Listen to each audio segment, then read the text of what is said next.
नमस्कार, मैं हूं पंकज श्रीवास्तव। डॉक्टर पंकज स्पीक्स में आपका स्वागत।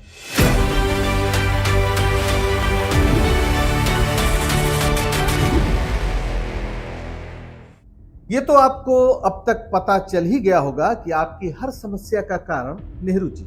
जी हां, प्रधानमंत्री मोदी और बीजेपी के तमाम नेताओं ने यह बात इतनी बार बोली है कि आप भूल चुके होंगे कि नेहरू जी का निधन 1964 में हो गया था, यानी 60 साल पहले, और 11 साल से मोदी जी देश के प्रधानमंत्री हैं। सच्चाई यह है कि नेता प्रतिपक्ष राहुल गांधी को बदनाम करने का जो अरबों रुपए का प्रोजेक्ट लंबे समय से चल रहा है, उसका एक सिरा नेहरू जी से भी जुड़ता है। एक पूरी फैक्ट्री है जो रात दिन चलती है, जिसका सिर्फ एक काम है कि कैसे नेहरू जी को बदनाम किया जाए, राहुल गांधी को बदनाम किया जाए। लेकिन इस फैक्ट्री के संचालकों में अगर देश के कोचिंग संस्थान चलाने वाले लोग भी शामिल हो जाएं तो क्या कहें। एक शिक्षक जिसकी हर बात पर छात्र भरोसा करते हैं, वो भी अगर नेहरू जी को लेकर झूठ बोलने लगे तो क्या कहें। इनसे मिलिए।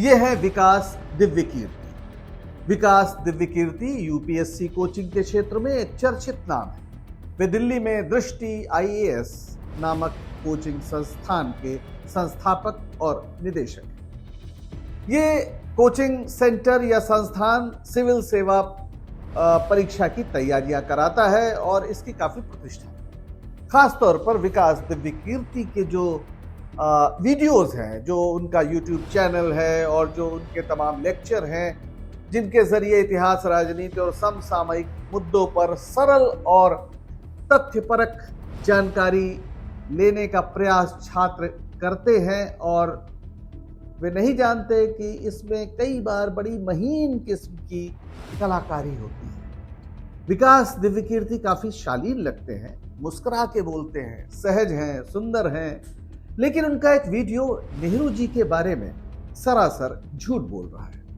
काफी दिनों से सोशल मीडिया पर चक्कर मार रहे इस वीडियो पर हमारी भी नजर पड़ी, जिसमें विकास दिव्यकीर्ति कहते हैं कि नेहरू जी ने चीन को सुरक्षा परिषद में स्थायी सदस्यता दिलाने की कोशिश की थी। हकीकत यह है कि चीन सुरक्षा परिषद का संस्थापक सदस्य था। जी हां, संयुक्त राष्ट्र सुरक्षा परिषद के गठन के समय ही चीन उसका सदस्य था, 1945 से ही, जबकि नेहरू जी के हाथ में भारत की बागडोर आई थी 1947 में। क्या विकास दिव्यकीर्ति ये भी भूल गए? बहरहाल, आगे बढ़ने से पहले उनका वीडियो आप खुद देख लीजिए, आप खुद जान लीजिए कि विकास दिव्यकीर्ति बच्चों को क्या समझा रहे हैं। नेहरू जी महात्मा गांधी के अंडर इंटर्नशिप 30 साल कर चुके थे, तो सीधी सी बात है, उनकी थॉट्स भी कुछ कुछ वैसी थी। कोई युद्ध क्यों करेगा हमारे साथ? हमें क्यों किसी के पीछे जाना है? अपने रास्ते पर चलेंगे, शांति से, प्यार से।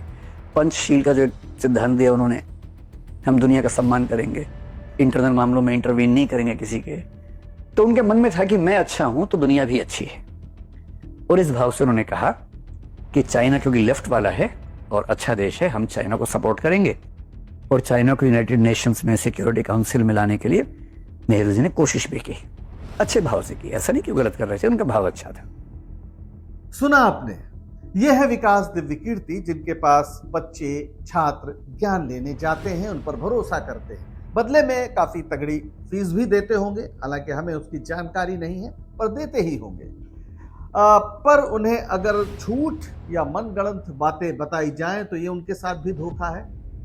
और विकास दिव्यकीर्ति को आपने देखा, अंदाज ऐसा जैसे गांधी के शिष्य होना कोई गुनाह था। नेहरू जी बहुत भोले थे, कुछ समझते ही नहीं थे अंतर्राष्ट्रीय राजनय को, डिप्लोमेसी को, वगैरह वगैरह। इस तरह के दुष्प्रचार बीजेपी के IT सेल की ओर हो तो बुरा नहीं लगता, उनका तो काम ही है। लेकिन विकास दिव्यकीर्ति जब ऐसा करते हैं तो अफसोस ही नहीं होता, थोड़ा गुस्सा भी आता है, क्योंकि इससे झूठ को प्रामाणिकता मिल जाती है। वैसे इस मामले की सच्चाई क्या है आप शायद जानना चाहें, तो आपको थोड़ा पिछली सदी के उन भयावह दिनों में ले चले। 1939 से 1945 के बीच दूसरा विश्व युद्ध हुआ था। दुनिया बारूद में झुलस रही थी। एक बड़ा हिस्सा, अच्छा हुआ कि हिटलर और मुसोलिनी जैसे शैतान हार गए, पराजित हुए, वरना दुनिया का क्या होता, क्या बनती दुनिया, इसकी सिर्फ कल्पना ही की जा सकती है। करोड़ों लोग मारे गए थे, करीब 7-8 करोड़ लोग, 2.5 करोड़ सैनिक थे उसमें और बाकी आम नागरिक। आप समझ सकते हैं कि कैसा भयावह समय था और पूरा ग्लोब एक तरह से जल रहा था, मनुष्यता रो रही थी।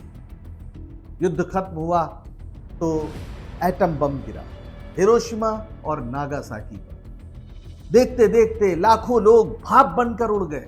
दुनिया ने समझा कि दुनिया तो खत्म ही हो जाएगी इस तरह। युद्ध की निरर्थकता का भी बोध हुआ और दुनिया ने समझा कि विश्व शांति और सुरक्षा के उद्देश्य से कुछ करना चाहिए। उस समय भारत में स्वतंत्रता आंदोलन जोरों पर था। महात्मा गांधी हर तरफ छा रहे थे और जो जियो और जीने दो का उनका सिद्धांत था, जो शांति का संदेश था, दुनिया ने समझा था कि यही वो रास्ता है जिससे हम इस ग्रह को बचा सकते हैं। वरना अब मनुष्य के पास ऐसे हथियार आ गए हैं कि शायद पृथ्वी ही ना बचे। और तब संयुक्त राष्ट्र संघ की स्थापना हुई। साथ ही एक सुरक्षा परिषद यानी सिक्योरिटी काउंसिल भी गठित हुई, जिसके 5 सदस्य थे। ध्यान रखिए, ये 1945 में हो रहा है। सभी फैसलों के लिए जरूरी था कि सुरक्षा परिषद के जो 5 सदस्य हों वो एक राय हो, यानी किसी का भी मतभेद ना हो, तभी वो फैसला लागू होगा।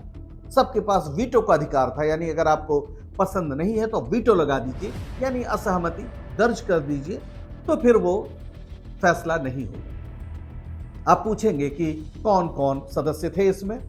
तो इसमें थे संयुक्त राज्य अमेरिका, सोवियत संघ, ब्रिटेन, फ्रांस और रिपब्लिक ऑफ चाइना। जी हां सर, रिपब्लिक ऑफ चाइना पहले दिन से सुरक्षा परिषद का सदस्य है, संस्थापक सदस्य। लेकिन विकास दिव्य कीर्ति कहते हैं कि नेहरू जी ने उसको सदस्य बनाया।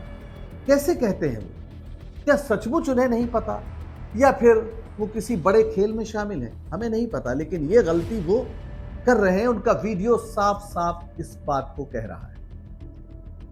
उस समय नेहरू जी स्वतंत्रता आंदोलन को धार दे रहे हैं। एक पांव जेल में होता था। नेहरू जी अपने जीवन के 9 साल उन्होंने जेल में बिताए थे, तब देश को आजादी मिली थी, उनके जैसे तमाम लोगों ने। लेकिन आज ऐसी विभूति के लिए झूठ बोलते शर्म नहीं आती। नेहरू जी के समय एक बार चर्चा हुई थी कि भारत को सुरक्षा परिषद का सदस्य बनाने का प्रस्ताव आया था, लेकिन वो तो साहब चीन को दे दिया गया। तो इसमें एक आधिकारिक खंडन है। 27 सितंबर 1955 को नेहरू जी ने संसद में स्पष्ट रूप से कहा, हमें सुरक्षा परिषद की स्थायी सदस्यता के लिए ना तो औपचारिक और ना ही अनौपचारिक प्रस्ताव मिला। फिर यह सवाल उठा कैसे, यह मसला उठा कैसे? दरअसल जो पूरा इतिहास है उस समय का समझना होगा। 1949 में चीन में माओ त्से तुंग के नेतृत्व में कम्युनिस्ट क्रांति हो गई और जो वहां चियांग काई शेक की सरकार थी वो भागकर ताइवान चली गई। तो जो रिपब्लिक ऑफ चाइना था चियांग काई शेक के समय, वो माओ का पीपल्स रिपब्लिक ऑफ चाइना बन गया। ताइवान चीन का ही एक हिस्सा था। आज भी वो विवाद चल रहा है, पर भारत की भी यही आधिकारिक पोजीशन है कि ताइवान चीन का हिस्सा है। संयुक्त राष्ट्र संघ भी ताइवान को अलग से मान्यता नहीं देता। वैसे भी सरकारें बदलने से देश की स्थिति कहां बदलती है। लेकिन अमेरिका सहित कई देश जो पूंजीवादी देश थे, वो कम्युनिस्ट नियंत्रित चीन को मान्यता नहीं देना चाहते। जबकि नेहरू जी का मानना था, तब तक ये विवाद बढ़ रहा था और वैसे भी अंतर्राष्ट्रीय मसलों पर नेहरू जी की बड़ी राय थी। तो उनका कहना था कि पीपल्स रिपब्लिक ऑफ चाइना को संयुक्त राष्ट्र में शामिल करना जरूरी। 1949 के बाद, यानी तब नेहरू जी प्रधानमंत्री हो गए थे। वो क्यों कह रहे थे ऐसा? वो इसलिए कह रहे थे कि अगर चीन बाहर रहेगा तो यूएन के फैसलों का उस पर कोई असर नहीं हो, वो उससे बाहर हो जाएगा। तो ये प्रैक्टिकल सोच थी, व्यावहारिक सोच थी, और हुआ भी वही। अंत में 1971 में पीपल्स रिपब्लिक ऑफ चाइना को मान्यता दे दी गई। संयुक्त राष्ट्र रक्षा परिषद में भारत को स्थायी सदस्यता देने के लिए कभी कोई मामला नहीं उठा। वो चीन के ही पास थी पहले दिन से। हाँ, अमेरिका की ओर से एक दांव चला गया था 1950 और 55 के बीच, ऐसे कुछ संदर्भ मिलते हैं। और खुद जवाहरलाल नेहरू ने 2 अगस्त 1955 को मुख्यमंत्रियों को लिखे एक पत्र में इसका हवाला दिया। उन्होंने लिखा कि अमेरिका ने अनौपचारिक रूप से सुझाव दिया था कि भारत सुरक्षा परिषद में चीन की जगह ले सकता है, अनौपचारिक रूप से, ध्यान दीजिए। और इस प्रस्ताव को अमेरिका ने कभी भी संयुक्त राष्ट्र महासभा या सुरक्षा परिषद में पेश ही नहीं किया। तो क्या माना जाए? वैसे भी संयुक्त राष्ट्र चार्टर के तहत सुरक्षा परिषद की संरचना में बदलाव आसान नहीं है, बहुत जटिल प्रक्रिया है और पूरी संयुक्त राष्ट्र महासभा को इसमें इन्वॉल्व करना होगा, उसके सदस्यों की सहमति लेनी होगी। और जहां तक स्थायी सदस्यों की बात है, तो चीन कैसे ये बात मान जाता कि उसे हटाकर भारत को रख लीजिए? उसके पास तो खुद वीटो था। ये सुझाव राजनयिक स्तर पर विचार विमर्श से आगे कभी नहीं बढ़े। और जैसा मैंने कहा कि चीन खुद था वहां, उसके पास वीटो था, तो वो खुद को हटाकर भारत को स्थायी सदस्य बनाने के किसी भी प्रस्ताव पर कैसे सहमत होता? और ये प्रस्ताव अमेरिका ने कभी रखा भी नहीं। हो सकता है शीत युद्ध के दौरान भारत की गुट निरपेक्ष आंदोलन को देखते हुए या उसके नेता के नाते नेहरू की निष्ठा को संदिग्ध बनाने के लिए ऐसी बातें की गई हों, वरना प्रस्ताव औपचारिक रूप से आता।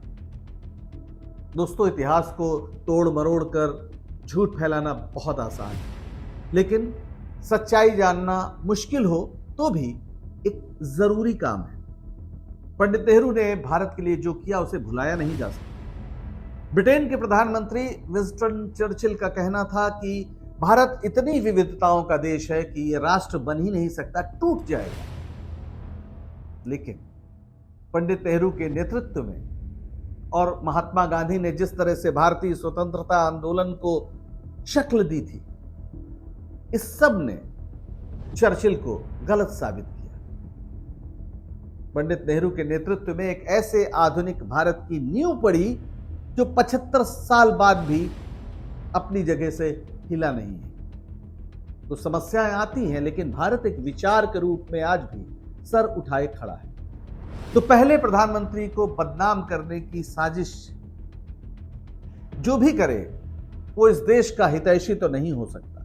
वैसे बीजेपी ये काम करे तो समझ में आता है।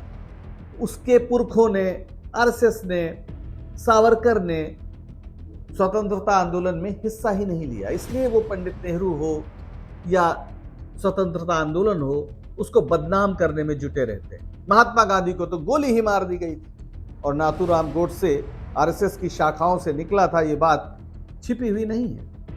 लेकिन विकास दिव्य कीर्ति जैसे लोग इस घटिया खेल में शामिल हो जाएं, ये अफसोस से कुछ ज्यादा करने की बात है। बेहतर होगा कि विकास दिव्य कीर्ति इस मसले पर सार्वजनिक रूप से क्षमा मांगे, इस वीडियो को हटाएं, वरना उनकी साख भी चली जाएगी। नेताओं की तो साख आती जाती रहती है और एक शिक्षक की साख चली जाए, ये शायद हम लोग भी नहीं चाहते। आज के लिए बस इतना ही। डॉक्टर पंकज स्पीक्स के वीडियो आपको पसंद आ रहे हो तो चैनल को सब्सक्राइब कर लीजिए और इस शो को लाइक करिए, शेयर करिए। आपका समर्थन हमारा हौसला बढ़ाता है। तो दीजिए इजाजत, नमस्कार।